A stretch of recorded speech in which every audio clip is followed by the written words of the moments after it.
I'm joined now by Parliamentary Secretary to the Government House Leader Kevin Lamoureux and NDP House Leader Peter Julian. And I want to make it clear we did request a Conservative Party Member of Parliament for this panel, but no one was made available. All right, Mr. Lamoureux, let's start with you. Just how much sleep have you had, first of all, in the last 24 hours or so? Have you slept? Not very much. Actually, I woke up Thursday morning at 6 a.m. and was here for the 10 a.m. opening, and I haven't left the West Block. I've been inside the chamber with the exception of going to the bathroom or having a little bit of food. Mr. Julian, what about you? How are you holding up? Very, very well. I used to work a night shift at a factory, so I'm used to doing night work. I guess I've had 3 hours sleep in the last 36, but the important thing is we're preserving all these programs that the Conservatives and Pierre Poilievre are trying to cut. And I will say that I think the reason why they wouldn't show for a panel like this is because the public reaction has been profoundly negative to what they're trying to do, this stunt that they put on, and the costs. Well over $1 million of taxpayers' money being put into this stunt that Mr. Poilievre hasn't really showed up to. He showed up for an hour and a half, I think, last night. And most Conservatives aren't even in the House. So it's been a very expensive stunt with a significantly negative public reaction, and I think that's why Conservatives aren't willing to defend their position. Well, if a Conservative is watching and changes their mind, or if the press office is watching, we're happy to have you on later in the show. But right now, Mr. Lamoureux, I just wonder, where are we in this process? Because, you know, obviously this has been going since Thursday. Yes. Will this be done today? Will it go into tomorrow? Where are we right now? We actually started the voting at about 5:45 on Thursday afternoon. We're still going strong. I think that we're about 30 hours into actual voting, and I'm expecting that we could end as early as, let's say, 11 o'clock tonight, maybe midnight, just going past midnight.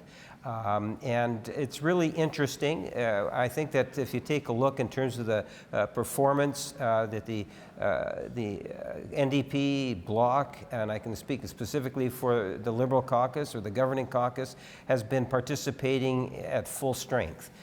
We take this very serious. Every vote is a confidence vote, and so we've had members in the House, in the MP lobbies, in the West Block, making sure that they're actually voting, which is a lot more than the Conservatives that we've seen over the last 24 plus hours. Well, Mr. Julian, if Mr. Lamoureux's prediction is right and this is over before midnight tonight, what happens on Monday? Because the threat when Mr. Poilievre announced this filibuster was to keep the House going through Christmas, if necessary, and to ruin vacation. So is this the end of it, that it would peter out tonight, or are we back at this situation on Monday in Parliament? You recall he tried to threaten to have us sit all through the summer. He threatened to hold Parliament up and then spoke for an hour and a half. That seems to be the limit of what effort he's willing to put out, and then basically dropped all of that bravado and all of those threats. What I find profoundly disconcerting, David, is what the Conservatives have been voting to end. They've been voting to end supports for public health care, including the National Suicide Prevention Line. They've been voting to end significant supports that are in place now for Indigenous peoples, for farmers, for Atlantic Canadians, for things like the correctional services, making sure that the public is protected, the RCMP, national defense, you can go on and on, environment, parks. There are 120 betrayals in what the Conservatives have been voting to end in terms of current funding. And it just doesn't make sense when you think of what Canadians are struggling with. Not only are the Conservatives saying we don't believe the Canadians should get any more support, they're also saying we're going to take away the supports that exist now. It's just the most bizarre, quite frankly, dumb strategy I've ever seen in Parliament.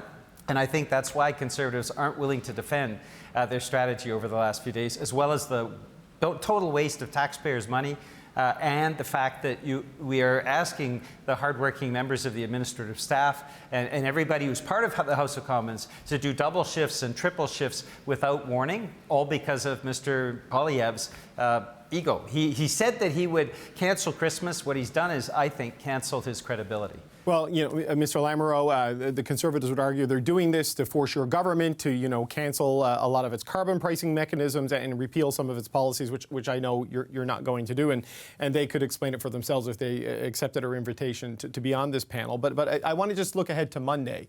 Mr. Lamoureux, is this the end of it tonight, or are there procedural methods they could come back with Monday to try to extend this to Christmas as they threatened? Well, first and foremost, I like to recognize technology. As Peter was talking, I just finished being able to vote on my app, so every vote counts. Did you vote to axe the tax, or did you vote to support your government? This whole axe the tax is an absolute joke. He hasn't demonstrated leadership at all. I voted confidence in moving forward and building a stronger and healthier economy. David, what's interesting, and maybe it's a bit of a different angle between me and Peter, but at the end of the day, what I see is a different type of leadership. One that's more of a Donald Trump spreading of misinformation. It's truly amazing to the degree, and I've been in politics for a long time, as a parliamentarian 30 years. I've never seen a party move so far to the right and be so dependent on spreading misinformation.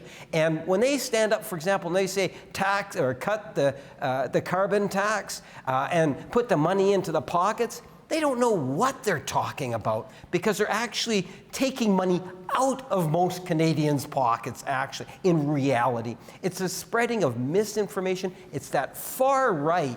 And I'm sure Donald Trump is proud, quite frankly, of the leader of the Conservative Party. And I have not seen a demonstration of true leadership to try to build a stronger or healthier country. And the best example of that, where's the policy on climate, the environment?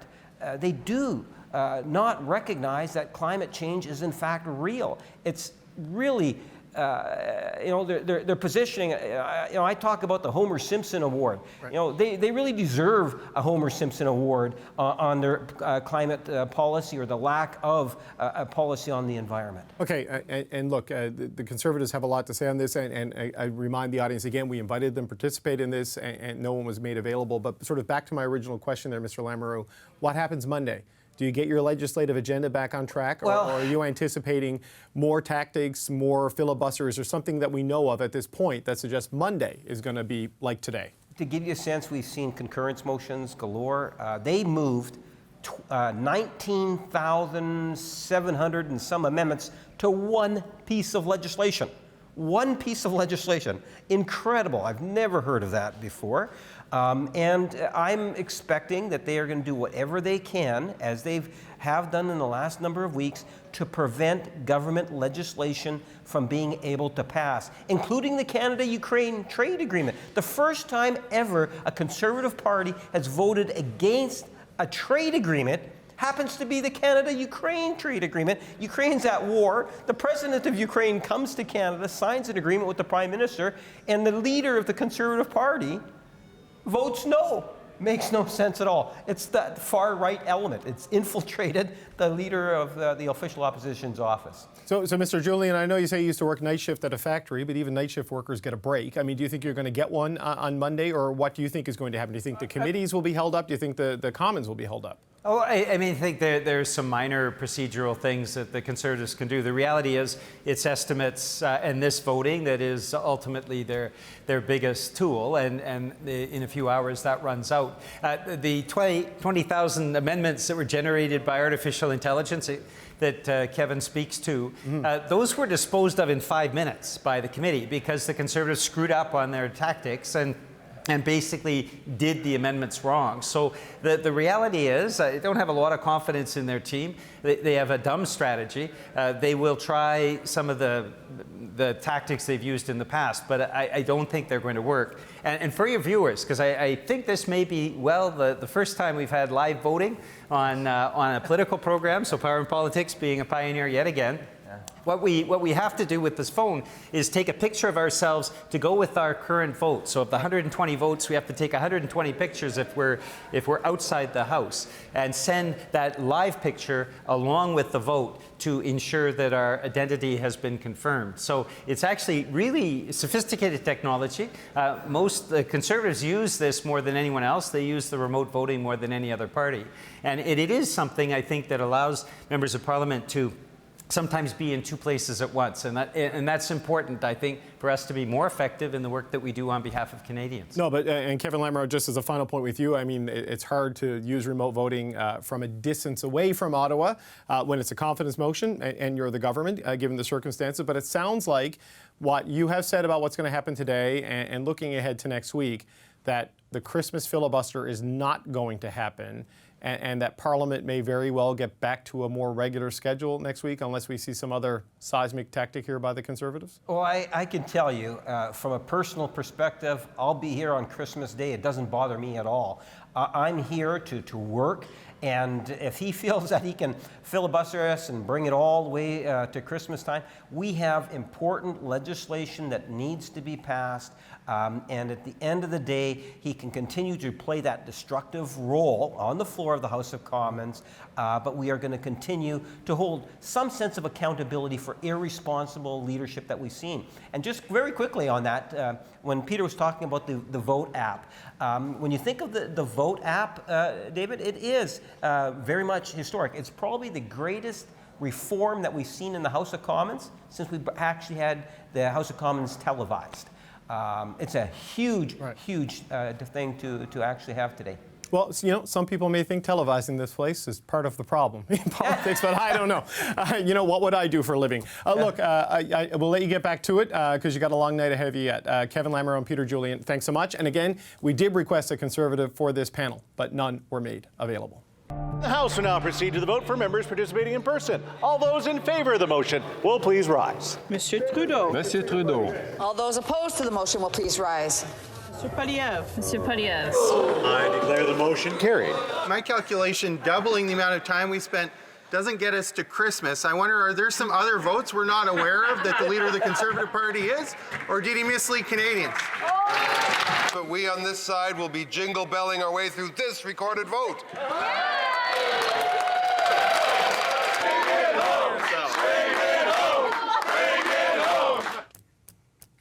Okay, so that's Canada's Parliament over the last 24 hours. That's some of what MPs are up to in the House overnight, and they're still voting right now. You can see it there. That is the electronic voting portion of what's going on. The Conservatives are forcing a vote marathon over its call for additional carbon tax carve-outs for farmers, families, and First Nations. The marathon could end if House leaders strike a deal, but at this point, that seems very, very, very unlikely. This can all end as soon as Justin Trudeau decides to listen to Canadians, back down from his egotistical position, and axe the tax rate. All of us are extremely motivated to be here because our job is not to muck this place up, it's actually to deliver for Canadians. Mr. Poliev showed up for a few minutes, but basically has not been here. And the cost to Canadians of over $1 million, one really has to think that what he was trying to do was cancel Christmas, but what he's really done is cancel his own credibility. All right, so what will Canadians make of this political tactic? We're going to talk about that with the Friday Power Panel. Nigan Sinclair is a columnist for the Winnipeg Free Press and a professor of Indigenous Studies at the University of Manitoba. Here with me in the studio in Ottawa, Marie Vastel is an editorial writer for Le Devoir. Journalist and author Paul Wells is here, as is Susan Delacourt, national columnist for the Toronto Star. Gang, I will confess, when I heard Karina Gould say, muck this place up, I thought she was going to say something else. Susan, you know, we've seen filibuster tactics before. Do they work? Are they effective? Do you get a political bump, or do you just waste everybody's time? Yeah, I was watching your panel last night, and James Moore recalling the good old days of filibusters when Harper was in power too. Some of this is old, you know. That's an old tactic, and it does have an interesting kind of spin-off effect, though, too. It's a team-building exercise as well. You saw the joy in Conservative land, you know, like they. It's not like they need any other reason. Well, you brought them McDonald's at 1 o'clock in the morning. I mean, they were delighted to get some fast food. Living the dream. Yeah. But you also see the Liberals. I think they're sort of enervated or energized by this too. So these things can be like those parliamentary trips, that they go on. I think there's one significant thing about this, though, that the voting is not on the issue that the Conservatives say that they are doing this for. There are no votes on the carbon tax. So at 5 o'clock this morning, they voted against military aid for Ukraine. Yeah. And just like they like putting out clips of what's going on in the House of Commons, the Liberals were enjoying putting that clip up on social media this morning. Yeah, Paul, that is interesting, right? Because it is a money bill that they're holding up here, and they're saying we're doing it to get these other things, but they are generating a lot of video material and historical records of them voting against things that voters may in fact like. Yeah, I mean, I sure noticed. Look, anything that is permitted by the rules is legitimate. A party does not even have to be in the majority position to exercise its rights to, pull the levers and maximize its time and its effect. This is probably helping the Conservatives fundraise and so on and so on. I sure noticed when they voted against Op Unifier, which is the training program for Ukrainian soldiers. So did the Ukrainian Canadian Congress. Absolutely. And was created while Stephen Harper was Prime Minister and is the best thing that Canada has done for Ukraine. Everyone watching will take away their own moment when they felt a little uncomfortable with the way people were voting in the House of Commons. That one was mine. Yeah, Marie, what's your take on what we've seen the last, almost 24 hours? In about 7 minutes, it'll be a full 24 hours. But who's counting? Except the people MPs in the House. and the pages. I agree with my colleagues that we've seen this before, and I think so far it's really a day and a half, not even, because they usually end sitting earlier on Fridays. So it's really about 24 hours wasted, well, not even, anyway, about a day wasted of housework so far. In that sense, I don't think it's dramatic. I also think it plays to the Conservative base for now, who are probably very cynical about Parliament, about politics, and aren't all that flustered about Parliament not working for a day or a day and a half. I think the risk is if this keeps going on, because we don't know what Mr. Poilievre has in mind next, right? He's saying he'll keep doing this. I think the problem starts if they keep delaying the House of Commons with debates or blocking votes or blocking other House business.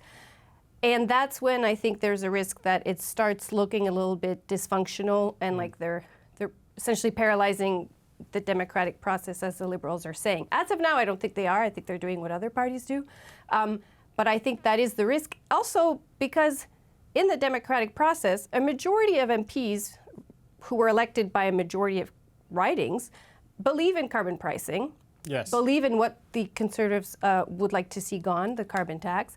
And at a certain point, at what point do you have to sort of admit or recognize that that's the will of the majority of Canadians? And once you're in power, you can change it, but you can't force that election on your own. Right. And you can't paralyze everything until that election happens. Well, but that's if this keeps going on for next week. It seems like they're going to try, because they had a committee sit until 3 o'clock in the morning the other day, and so there's a lot of things going on there. So Nigan, that's the Ottawa bubble perspective. As a panelist who's outside the Ottawa bubble, how do you view this thing from your perch in Winnipeg?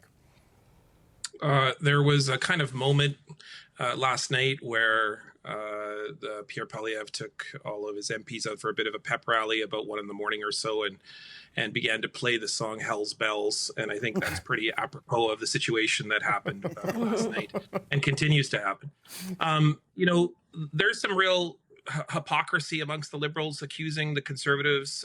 It is the Liberals who prorogue Parliament. It is the Liberals who do their own filibustering. I mean, it's kind of hypocritical for the Liberals to say this is about stopping Parliament in any way. I mean, they certainly do that when they're looking at bills that they don't like.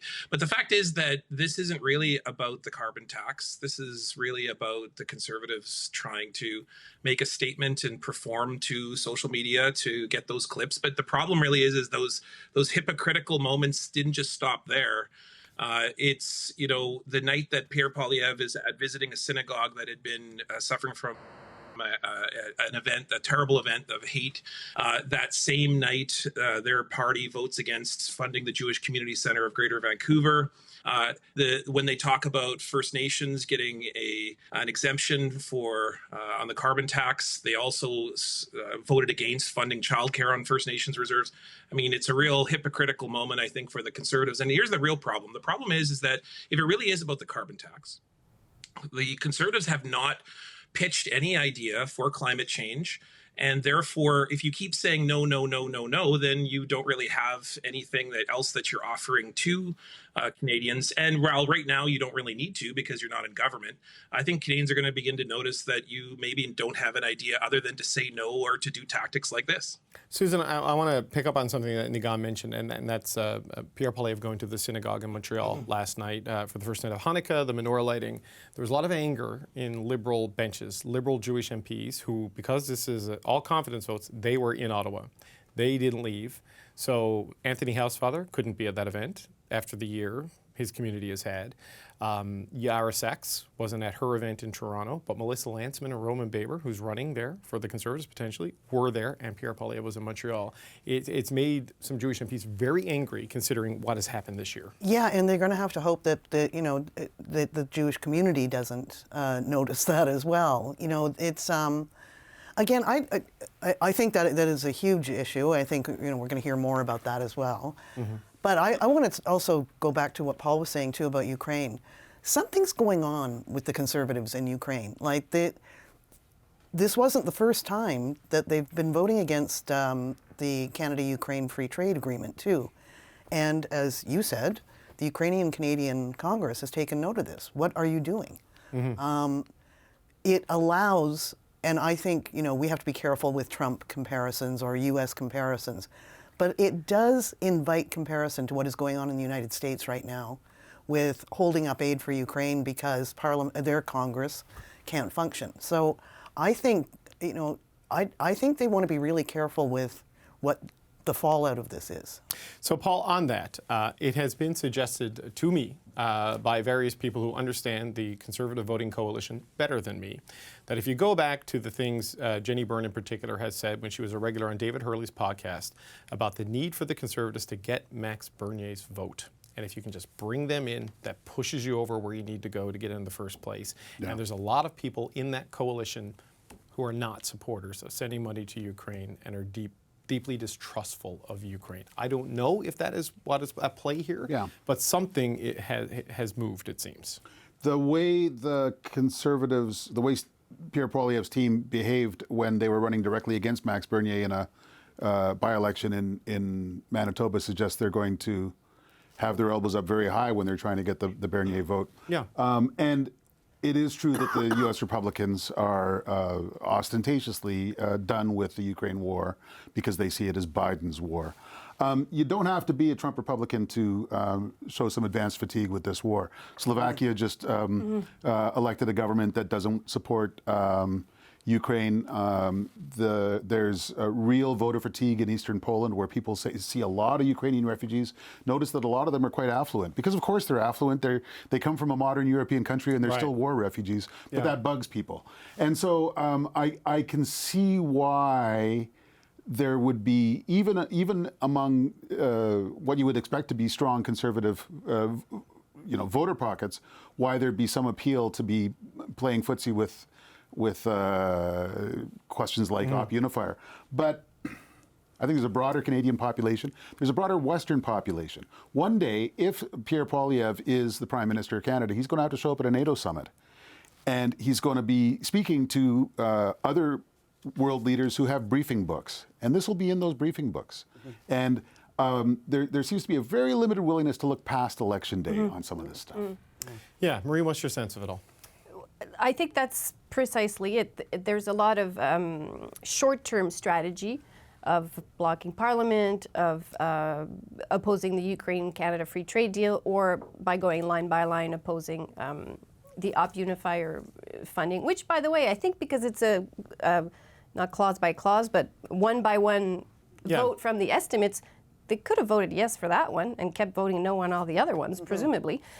So that deliberate choice short-term for political gain, I think that's where there's a risk in relationships with allies once or if Mr. Poilievre is elected Prime Minister, but also with the broader electorate even in that election, because we've seen a change of strategy from the Liberals. I remember speaking to Liberals last summer, so a year and a half ago, during the leadership race, and some of them were wondering, when are the Liberals going to fight back against Pierre Poilievre's popularity? There has been a change recently, and to Susan's point, today we received a few emails and saw a lot of tweets of Liberals pointing out what the Conservatives are voting against in the past 24 hours. Video clips going out showing the vote, and those will come back, and yes, there are a lot of votes to get on the right side where Maxime Bernier had support, or with Conservatives, or with voters who usually don't vote.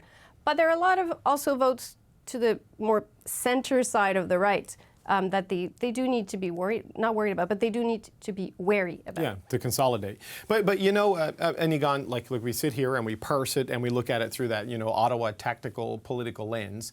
They have galvanized public opinion around the affordability issues in a big way, and sort of the details of the line-by-line votes. I mean, do you think that resonates with a broader Canadian public when the overarching argument from the Conservatives is that we're fighting for you to have more money in your pocket? I mean, they've produced video evidence of different things the Liberals may be able to use, the NDP may be able to use, but the number one issue is still the issue they say this is all about. Yeah, I mean, the fact is that Canadians do like, on the majority, the notion of a carbon tax in concept, but they don't like it when it comes to hitting them in certain elements of their pocketbook, compromising parts of your life. And so that's the challenge here, is that when Canadians start to notice, especially in a situation of affordability, Canadians start to pick up on issues of going, well, I do notice that the groceries are more expensive. It must be because of this.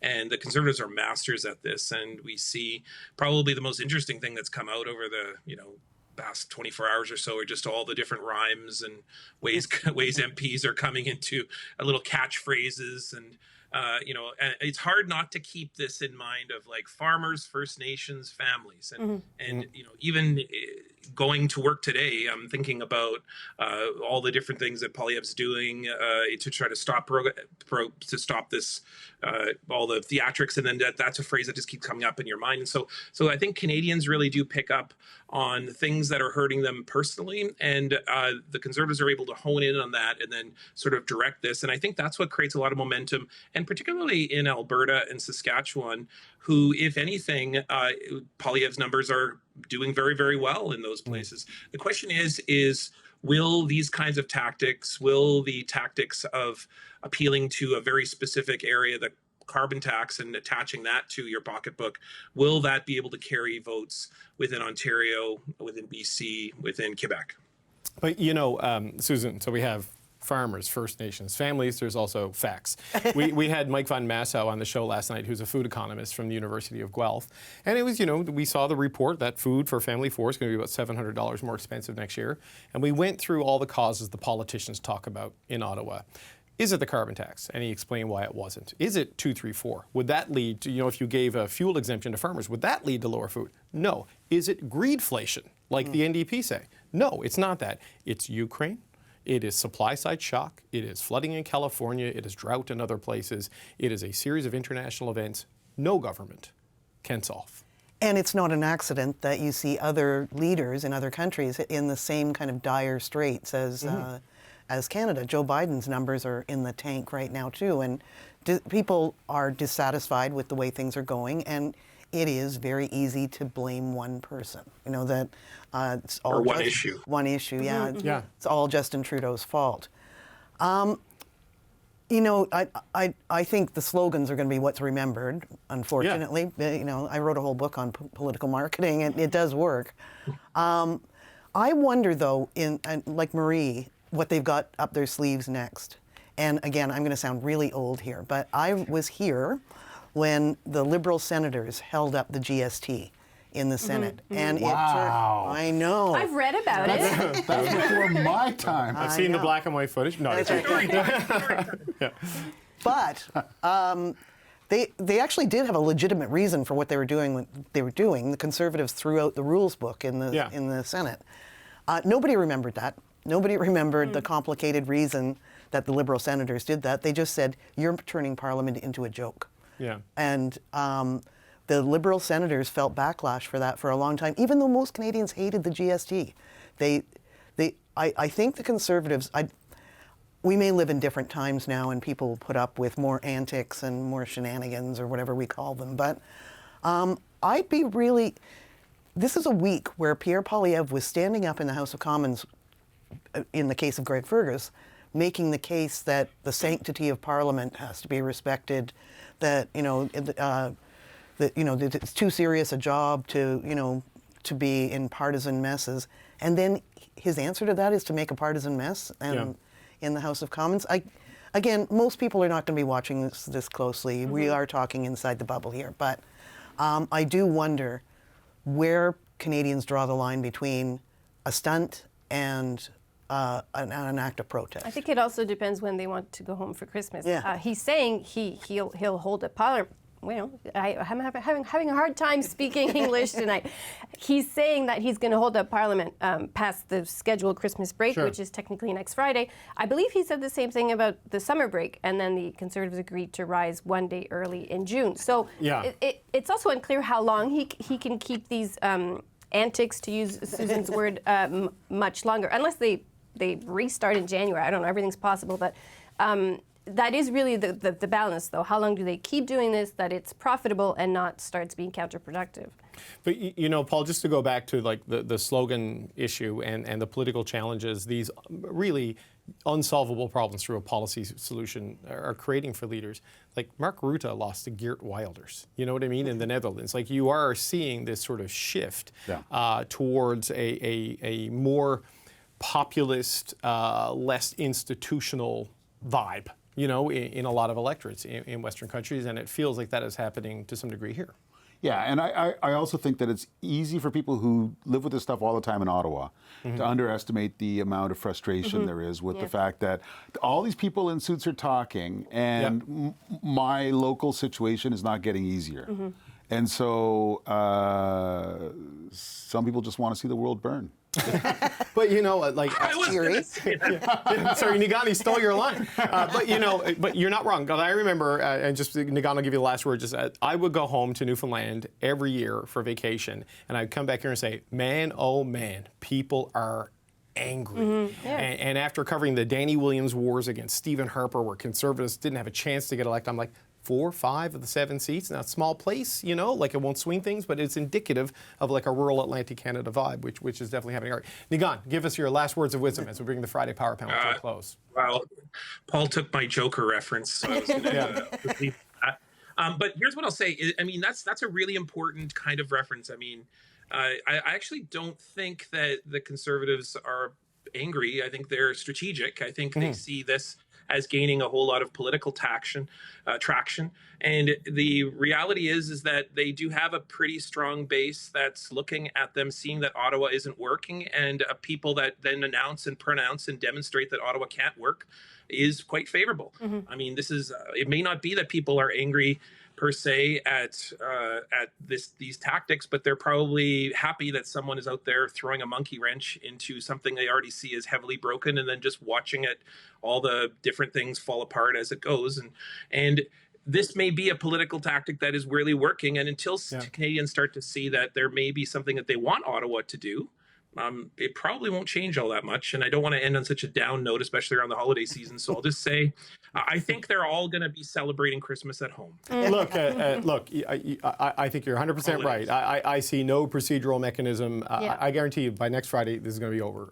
There's no procedural mechanism. They get through this tonight in the estimates. The appeal of the eggnog and the Christmas presents is stronger. Christmas Heritage Month, according to the legislation. So you want to celebrate. All right, gang, thank you so much. Thank you to the Friday Power Panel, Marie Vestel, Susan Delacour, Paul Wells, and Nigan Sinclair.